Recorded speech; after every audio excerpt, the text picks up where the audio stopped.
سلام البنات، كي دايرين؟ نتمنى يلقاكم هذا الفيديو بخير وعلى خير وفي احسن الاحوال.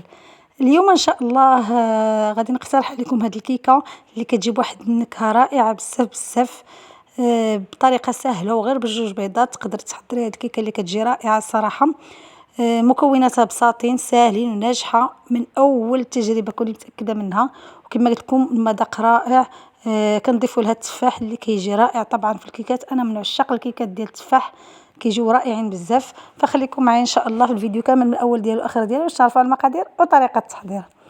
اول حاجه بالنسبه للمقادير، انا عندي جوج بيضات اللي غنضيف لهم طبعا قبيصه ديال الملح، ومن بعد غادي نضيف لهم نص كاس ديال السكر حبيبات، ونخلطوا هاد المكونات مزيان مع بعضياتهم حتى ندمجوهم مزيان. من بعد غادي نضيف لهم نص كاس ديال الزيت. كما قلت لكم مكونات اللي هما ساهلين وبساطين، وما غاديش نحتاجوا الخلاط الكهربائي.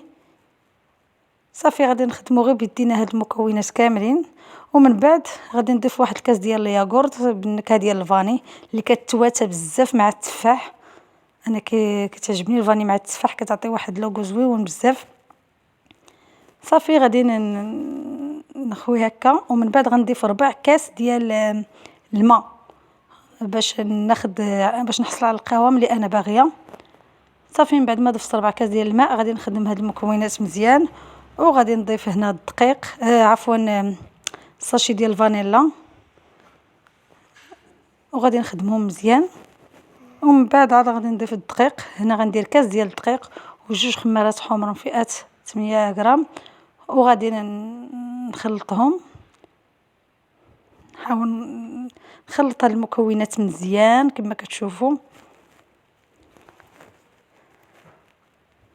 يعني الطريقه راه ساهله وبسيطه ما فيهاش شي تعقيدات، وبكل سهوله كتحضري كيكه اللي كتجي الصراحه زوينه بزاف بزاف.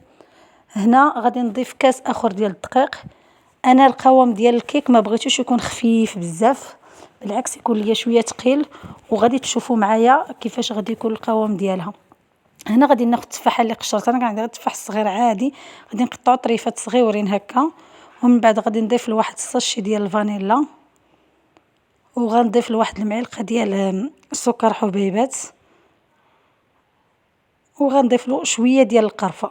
بالنسبه للقرفه راه ما كتطلقش يعني شي مذاق مجهد، بالعكس راه كتخليها يعني زوينه، وبحال اللي كتعسل لينا داك التفاح كيجي زوين الصراحه، كيعطي واحد المذاق زويون. القرفه مع السكر مع الفانيلا والتفاح. هنا المول من بعد ما دهنته طبعا هانتوما كما كتشوفوا القوام ديال الخليط راه ثقيل، راه ماشي خفيف. غادي نقادو هكا بلا سباتيل صافي.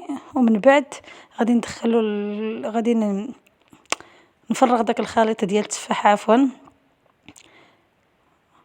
كما كتشوفوا. طريقه سهله وبسيطه وراه كيجي زوين، وكيبقى التفاح يعني الفوق راه ما كيهبطش لينا. هنا غنضيف حتى شويه ديال الزبيب كاضافه، تقدروا تستغناو عليها، تقدروا تضيفوها يعني غير انا بغيت نضيفها. وغادي نضيف هنا عندي كاوكاو كونكاسي. الصراحه الا كان عندكم اللوز كونكاسي، انا خلطت هنايا درت اللوز ايفيلي عفوا، ودرت كاوكاو كونكاسي خلطتهم بجوج، يعني المكسرات اللي عندكم ممكن تضيفوهم.